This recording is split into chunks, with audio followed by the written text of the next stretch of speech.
আমার নাম ডিন্ডা এবং আমি একজন নিরাপত্তা কর্মী। আমার প্রশ্ন, যেমনটা আমাদের খ্রিস্টান শেখানো হয়, ট্রিনিটি হলো তিনজন, পিতা ঈশ্বর, পুত্র ঈশ্বর এবং পবিত্র আত্মা। আমি যা জিজ্ঞাসা করতে চাই তা হল যে ইসলামী পবিত্র আত্মাকে। বোনা একটি ভালো প্রশ্ন করেছেন।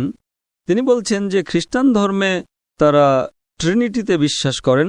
তিনি জানতে চান ইসলামে পবিত্র আত্মা কি। বোন, খ্রিস্টান ধর্মে এবং ইসলামে কোনো ট্রিনিটি নেই। আর আপনি কি জানেন যে ট্রিনিটি, ত্রিমূর্তি শব্দটা বাইবেলের কোথাও নেই? আপনি কি বলতে পারবেন বাইবেলের কোথায় আছে ত্রিমূর্তি শব্দটা? ওটা বাইবেলে আছে, কিন্তু আমি সঠিক রেফারেন্স জানি না। ত্রিমূর্তি শব্দটা বাইবেলে নেই। আমি বাইবেলের একজন ছাত্র। আমি আপনাকে চ্যালেঞ্জ করছি বাইবেলের যে কোনো জায়গা থেকে ত্রিমূর্তি শব্দটা দেখানোর জন্য। এটা বাইবেলে নেই, কিন্তু এটা কোরআনে আছে। তাহলে কি ইসলামে পবিত্র আত্মার কোনো অস্তিত্ব নেই? ট্রিনিটি শব্দটা বাইবেলের কোথাও নেই, কিন্তু এটা কোরআনে বিদ্যমান। কোরআন বলছে সূরা নিসা অধ্যায় 4 আয়াত 171-এ, অর্থাৎ বলো না যে তিনজন ত্রিমূর্তি। কোরআনে দ্বিতীয়বার এটা উল্লেখ করা হয়েছে সূরা মাইদা অধ্যায় 5 আয়াত 73-এ। অর্থাৎ তারা কুফরি করছে যারা বলে যে আল্লাহ তিনজনের একজন, ত্রিমূর্তি। কিন্তু বাইবেলে একটা আয়াত আছে যা ত্রিমূর্তির ধারণার কাছাকাছি। ত্রিমূর্তি শব্দটা বাইবেলে নেই। ত্রিমূর্তির যে ধারণাটি বাইবেলে পাওয়া যায় সেটা হলো যোহানের প্রথম পত্র অধ্যায় 5 আয়াত 7-এ, কারণ স্বর্গে তিনজন সাক্ষ্য দেন, পিতা, পুত্র এবং পবিত্র আত্মা, এবং এই তিনজন এক।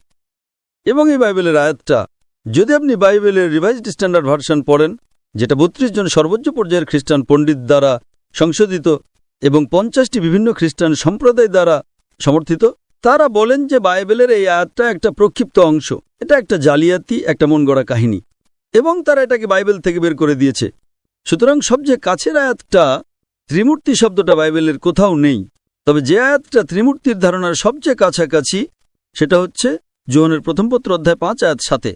এখন আপনি যে ত্রিমূর্তির কথা বলছেন এটা বাইবেলে নেই, এটা গির্জার শিক্ষা। গির্জা বলে যে পিতা একজন ব্যক্তি, পবিত্র আত্মা একজন ব্যক্তি, পুত্র একজন ব্যক্তি, কিন্তু তারা তিনজন ব্যক্তি নন, বরং তারা একজন ব্যক্তি। বোন, এটা গির্জার শিক্ষা, বাইবেলের নয়। তাহলে একজন খ্রিস্টান হিসেবে আপনার কি গির্জাকে অনুসরণ করা উচিত নাকি বাইবেলকে? যদি আপনি বিশ্বাস করেন যে বাইবেল ঈশ্বরের কাছ থেকে এসেছে, তাহলে জেনে রাখেন ত্রিমূর্তির শব্দটা বাইবেলের কোথাও নেই। এটা গির্জার শিক্ষা। তাই ইসলামে আমরা ত্রিমূর্তিতে বিশ্বাস করি না।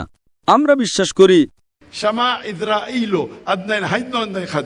হে ইসরায়েল, শোনো, আমাদের প্রভু ঈশ্বর এক ও অদ্বিতীয় প্রভু। তাহলে আমরা যীশু খ্রিস্ট, তার উপর শান্তি বর্ষিত হোক, যা শিখিয়েছেন তাতে বিশ্বাস করি। যখন যীশু খ্রিস্ট, তার উপর শান্তি বর্ষিত হোক, কে জিজ্ঞাসা করা হয়েছিল প্রথম আদেশ কোনটি, তিনি হুবহু তাই বলেছিলেন যা মুসা নবী, তার উপর শান্তি বর্ষিত হোক, বলেছিলেন হিব্রুতে, হে ইসরায়েল, শোনো, আমাদের প্রভু ঈশ্বর এক ও অদ্বিতীয় প্রভু। তাহলে ত্রিমূর্তির ধারণাটা গির্জার শিক্ষা, এটা বাইবেলের শিক্ষা নয়। তাই ইসলামে বলা হয়েছে ত্রিমূর্তি বলো না, বিরত থাকো, থামো, এটাই তোমাদের জন্য উত্তম। ত্রিমূর্তি শব্দটা বাইবেলে নেই। ঈশ্বর কেবল একজনই। এখন এই ধারণা যে ঈশ্বর একজন ব্যক্তি, পুত্র একজন ব্যক্তি, পবিত্র আত্মা একজন ব্যক্তি, কিন্তু তারা তিনজন ব্যক্তি নন, বরং একজন ব্যক্তি, এর কোনো মানেই হয় না। যৌক্তিকভাবে এটা কি কোনো মানে হয়? আমি আপনাকে প্রশ্ন করছি, যদি বাইবেলের ভুল ব্যাখ্যা অনুযায়ী যখন যীশু খ্রিস্ট, তার উপর শান্তি বর্ষিত হোক, 3 দিনের জন্য মারা গেলেন, তাহলে কি ঈশ্বরও 3 দিনের জন্য মারা গেলেন? হ্যাঁ, ঈশ্বর মারা গেলেন। বাইবেলে বলা আছে। বাইবেল বলে না যে ঈশ্বর মারা গেছেন। এটা গির্জার ত্রিমূর্তির ভুল শিক্ষা। ঈশ্বর কি মরতে পারেন? না। আপনি কি এমন ঈশ্বরে বিশ্বাস করতে চান যিনি মৃত্যুবরণ করেছিলেন, নাকি এমন ঈশ্বরে যিনি কখনোই মরতে পারেন না? হ্যাঁ, যিনি কখনোই মরতে পারেন না। কিন্তু খ্রিস্টান ধর্ম ঈশ্বর মরতে পারেন। খ্রিস্টান ধর্ম বলে, বোন, এটা খ্রিস্টান ধর্ম নয়, এটা গির্জার শিক্ষা। যদি খ্রিস্টান শব্দের অর্থ হয় এমন একজন ব্যক্তি যিনি যীশু খ্রিস্ট, তার উপর শান্তি বর্ষিত হোক, এর শিক্ষা অনুসরণ করেন, তাহলে আমরা মুসলিমরা খ্রিস্টানদের চেয়েও বেশি খ্রিস্টান। বোন, আপনি কি বিশ্বাস করেন যে যীশু ঈশ্বরের একজন দূত, নাকি তিনি নিজেই ঈশ্বর? যীশু ঈশ্বরের একজন দূত। মাশাআল্লাহ। বোন, আপনি কি বিশ্বাস করেন যে ঈশ্বর একজন? হ্যাঁ। আপনি কি বিশ্বাস করেন যে নবী মোহাম্মদ ঈশ্বরের একজন দূত?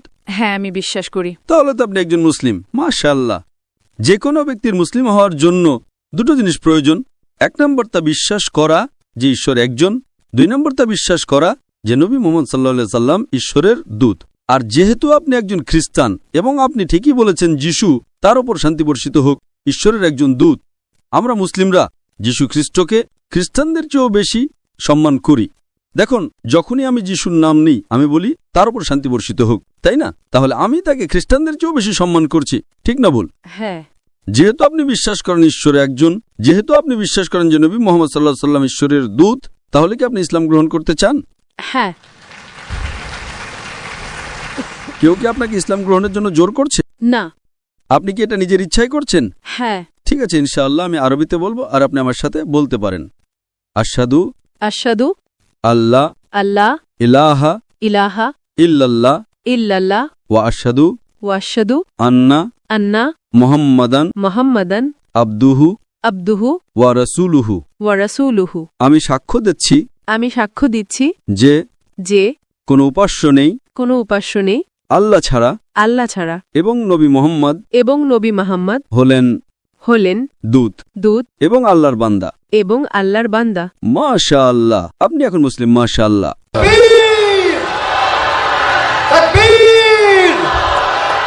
বোন, আল্লাহ সুবহানাহু ওয়া তাআলা আপনাকে পুরস্কৃত করুন।